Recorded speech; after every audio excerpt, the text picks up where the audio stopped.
प्यारे मसीही विश्वासियों, जय यीशु की। संपूर्ण दुनिया में बेसिक एक्लेसियल कम्युनिटीज़ अर्थात बुनियादी कलीसियाई समुदाय को बहुत ही बढ़ावा दिया जा रहा है। मूल या बुनियादी कलीसियाई समुदाय उन लोगों का समूह है जो बाइबल का अध्ययन करने के लिए एक साथ जुड़ते हैं और फिर ईसाई धर्म के सामाजिक न्याय के अनुसार कार्य करते हैं, जो विशेष रूप से गरीबों के बीच में लोकप्रिय है। प्रारंभ में यह बीसीसी अर्थात बेसिक क्रिश्चियन कम्युनिटी के नाम से जाना जाता था, जिसका हिंदी है मूल ख्रिस्तीय समुदाय अर्थात ख्रिस्तीय समुदायों का मूल या जड़। उसके बाद इसे एससीसी अर्थात स्मॉल क्रिश्चियन कम्युनिटी नाम दिया गया, जिसका हिंदी अनुवाद है लघु ख्रिस्तीय समुदाय। अब इसे बदलकर बीईसी अर्थात बेसिक एक्लेसियल कम्युनिटी नाम दिया गया है, जिसका अर्थ है मूल या बुनियादी कलीसियाई समुदाय अर्थात कलीसिया का मूल या जड़। लघु ख्रिस्तीय समुदाय का इतिहास। लघु ख्रिस्तीय समुदाय की शुरुआत अनपढ़ किसानों और सर्वहाराओं के बीच हुआ था। पुरोहितों की कमी तथा पारिश चर्च मीलों दूर होने के कारण विश्वासियों को रविवारीय मिस्सा बलिदान में भाग लेना कठिन था। अतः अपने विश्वास में दृढ़ बने रहने तथा ख्रिस्त की शिक्षा या वचन को गहराई से जानने एवं समझने के लिए विश्वासीगण प्रतिदिन एक दूसरे के घरों में एकत्रित होकर बाइबल पाठ पढ़ा करते थे और वचन के अनुसार जीवन यापन करने की कोशिश करते थे। लघु ख्रिस्तीय समुदाय का प्रारूप क्या है? सबसे पहले पड़ोस के परिवार।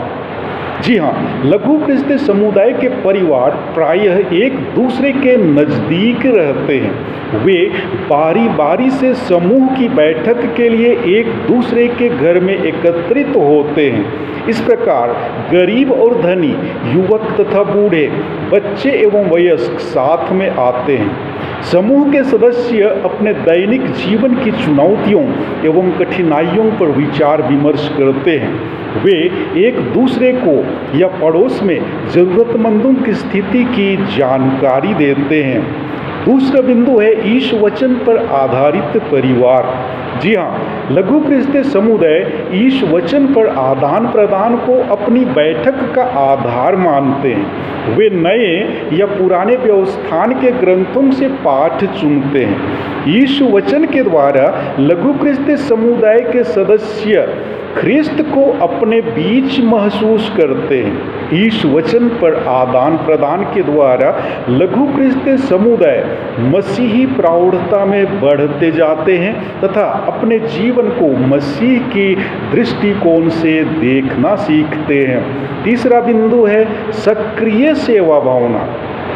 लघु ख्रिस्तीय समुदाय के सदस्य एक साथ मिलकर अपने पड़ोस में ज़रूरतमंदों की सेवा करने का प्रयास करते हैं। पल्ली समाज तथा गांव में भाईचारा और एकता बढ़ाना, बच्चों को धर्म शिक्षा देना, बीमार और बूढ़ों की सेवा करना, अन्याय एवं भ्रष्टाचार का विरोध करना इत्यादि सेवा के विभिन्न रूप हैं। उनका विश्वास है कि उन्हीं के द्वारा कलीसिया उनके पड़ोस में क्रियाशील है तथा उन्हीं के द्वारा ईश्वर का राज्य उनके बीच आ सकता है।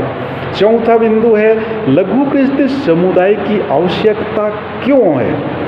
इसकी आवश्यकता इसलिए है क्योंकि हमारे युग के विश्वासी ख्रिस्तीय गुणों एवं उनकी जीवन शैली को भूलते जा रहे हैं। एक सच्चे ख्रिस्तीय समाज की जीवन शैली के बारे में प्रेरित चरित्र अध्याय 2 पद संख्या 42 और 44 से लेकर 45 में हम पाते हैं, जहाँ पर वचन हमें बतलाता है कि नए विश्वासी ददचित्त होकर प्रेरितों की शिक्षा सुनाकर करते थे। भातृत्व के निर्वाह में वे ईमानदार थे और प्रभु भोज तथा सामूहिक प्रार्थनाओं में नियमित रूप से शामिल हुआ करते थे। सब विश्वासी एक हृदय थे। उनके पास जो कुछ था उसमें सबों का साझा था। वे अपनी अचल संपत्ति बेचते थे और उसकी कीमत हर एक की जरूरत के अनुसार सब में बांटते थे। पवित्र बाइबल के इन वचनों के अनुसार प्रारंभिक ख्रिस्तियों में जो गुण थे आज हमारे समय के ख्रिस्तीय भाई बहनों में बहुत कम दिखाई देते हैं। प्रत्येक रविवार को मिस्सा बलिदान में भाग लेने मात्र से ही हम अपने आप को यीशु के सच्चे शिष्य नहीं सिद्ध कर सकते हैं। इस युग के लोग प्रायः व्यक्तिगत विश्वास तथा अपने घरों एवं कार्यस्थानों तक ही सीमित रह गए हैं। कहने का तात्पर्य है कि लोगों को समाज एवं आस पड़ोस से कोई महत्व नहीं रह गया है। यद्यपि मनुष्य एक सामाजिक प्राणी है, लेकिन आज वह समाज से अलग ही रहना पसंद करता है। अगला पॉइंट हम देखते हैं, विश्वास क्या है। विश्वास एक व्यक्तिगत अनुभूति है। यह मनुष्य द्वारा ईश्वर के पहल पर स्वतंत्र अनुक्रिया व उत्तर है जो अपने आप को कलीसिया के द्वारा प्रकट करता है। विश्वास एक पृथक क्रिया नहीं है। जिस तरह कोई व्यक्ति अकेले जीवित नहीं रह सकता है, उसी तरह कोई भी व्यक्ति अकेले विश्वासी नहीं रह सकता। धर्म के विषय में बहुत से लोगों का सोच बहुत ही सामान्य और प्रारंभिक होती है। विशेषकर रविवारीय धर्म शिक्षा क्लास में सिखलाए गए कुछ ही बातों तक सीमित होती हैं। उनके अनुसार धर्म का आचरण ख्रिस्तीय समारोह, संस्कारों और उपासना की विधियों के इर्द गिर्द होता है। ऐसे लोगों के जीवन में कुछ अन्य पहलू जैसे व्यक्तिगत, व्यावसायिक और सार्वजनिक जीवन आदि से धर्म का कोई संबंध नहीं देखने को मिलता है। ऐसे लोगों के लिए संत मत्ती के अनुसार पवित्र सुसमाचार अध्याय 22 पद संख्या 37 से 40 तक में ईसा ने कहा है, अपने प्रभु ईश्वर को अपने सारे हृदय, अपनी सारी आत्मा और अपनी सारी बुद्धि से प्यार करो। यह सबसे बड़ी और पहली आज्ञा है। दूसरी सबसे बड़ी आज्ञा, अपने पड़ोसी को अपने समान प्यार करो। विश्वास न केवल ईश्वर के प्रति हमारा प्रत्युत्तर है, बल्कि अपने पड़ोसी के प्रति हमारा उत्तरदायित्व भी। पहली आज्ञा के प्रति लोग समर्पित हैं, लेकिन दूसरी आज्ञा को प्रायः भुला दिया गया है। अतः हमारा विश्वास इस बात के लिए हमें चुनौती देता है कि हम न्याय, धार्मिकता, शांति, सामंजस्य, उदारता, सहनशीलता और समानता आदि के लिए भातृप्रेम, दयालुता, विनम्रता, करुणा, उदारता और आत्मसमर्पण की भावना से प्रेरित होकर काम करें। अतः विश्वास न केवल उपासना बल्कि सामाजिक उत्तरदायित्व पर भी पदक्षेप लेने की मांग करता है। सार्वजनिक जीवन में हमें हमारे विश्वास के प्रति विश्वसनीय साक्ष्य बनने की आवश्यकता है। यीशु का अनुयायी बन जाना, उसे भली भांति समझना और उसकी शिक्षा का अनुसरण करना ही हमारे विश्वास का सार है। ईश्वर स्वयं को तथा हमारे हित में अपनी योजनाओं को व्यक्तिगत और सामुदायिक स्तर पर अपने वचनों के द्वारा प्रकट करता है। इसलिए यह आवश्यक है कि हम इस वचन को जानें, समझें और वचन के श्रोता ही नहीं बल्कि उसके पालनकर्ता भी बने।